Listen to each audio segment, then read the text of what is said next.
Hi, everybody. This is Annalisa with Journey to the Goddess, and welcome to today's segment of Goddess Fridays.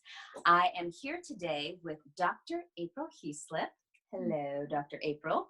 Hi, Annalisa. A little bit about Dr. April. She is a mythologist, an ecofeminist, and an educator. She's in the middle of completing a book on Mary Magdalene based on her dissertation. And she's also a collaborator and a contributor here at Journey to the Goddess. So I'm so excited to have you here today to talk about the wonderful goddess, Brazilian goddess, Iemanjá. Could you teach us how to pronounce her name properly and maybe other iterations in other cultures of how you would say her name? Yeah, so she's a Yoruban goddess, and that diaspora went all through the Americas with the slave trade, which is, it's a huge story to unpack. Yes. In Spanish, she's often referred to as Iemanjá, and in Portuguese, it's generally Iemanjá. So they're very similar, and the layering of language is another way of how we can honor the feminine. Yeah.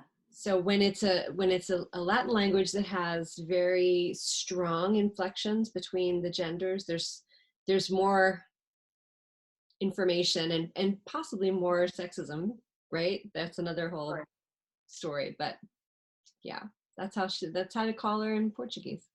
That's beautiful. And what are some of her attributes for people who might not know much about Iemanjá? She is the mama goddess of the pantheon. She's of the ocean. She's definitely African, right?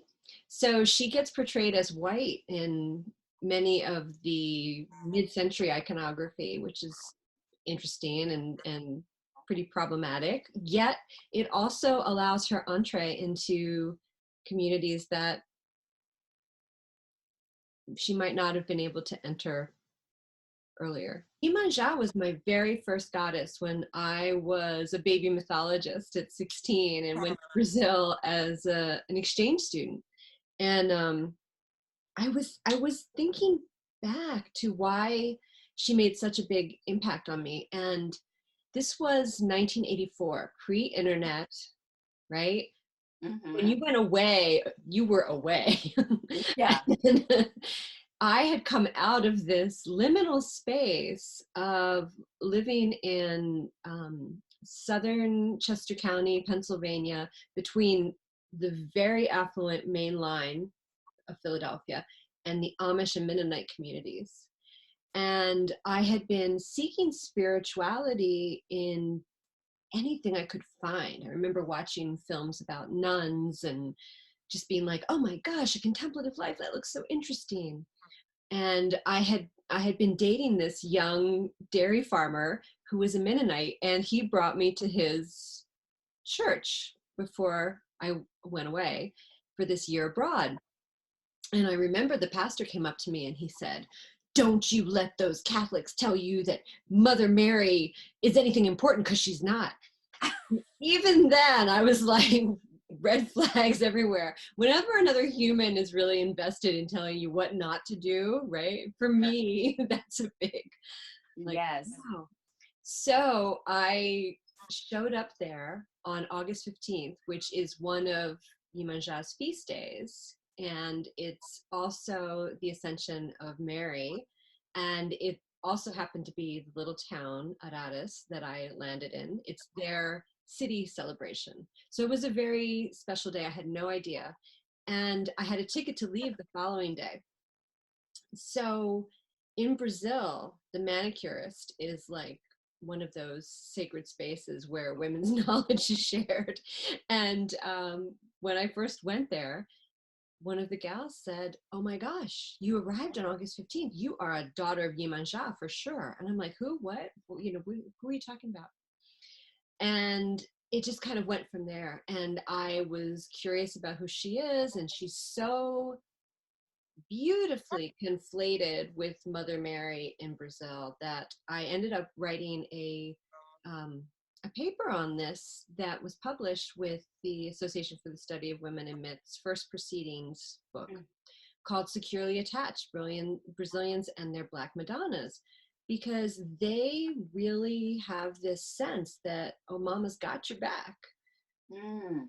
And she is called on just as much as Mary in almost across the board in terms of, you know, communities and situations. And it's just a really fascinating experience, and it was totally other and foreign to my upbringing before that.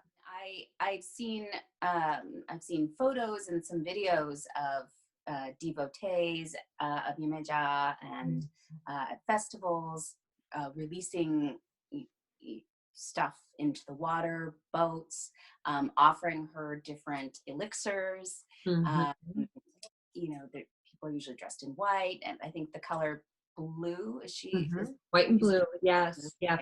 On New Year's, folks will go to the ocean, and you have to be all in white, and new undergarments is a big thing. And you make a boat for her and push it out beyond the waves and hope that it doesn't come back. And there are all kinds of rituals and traditions about how many waves and how far, and but simply it's to be in dialogue with nature and life and to start anew. So it's a regenerative practice. So that's wonderful. I think the takeaway for me is that mama's always got your back in whatever kind of form she wants to show up in, whether that's, the kind of classic version of Mary, the classic Catholic version of Mary, or the Yoruban diaspora version.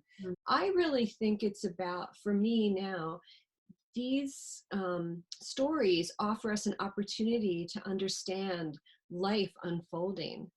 I have friends who believe in literal goddesses and literal places on the planet, and I mean, there are sacred spaces that have been honored more than others, for sure. So I don't know. This is a very big topic, right? So It is. huge.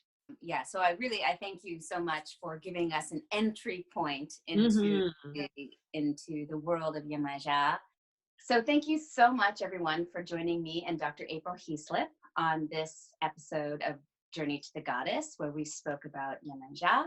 If you like what you saw, then I invite you to like this video and to subscribe to the channel. You can even leave a comment for me and Dr. April, and we'll respond. I also invite you to journey on over to my Patreon page, where you can learn more about what it means to be a Journey to the Goddess member and how you can support this channel. So thank you once again, Dr. April, and we will be seeing you soon. Ciao.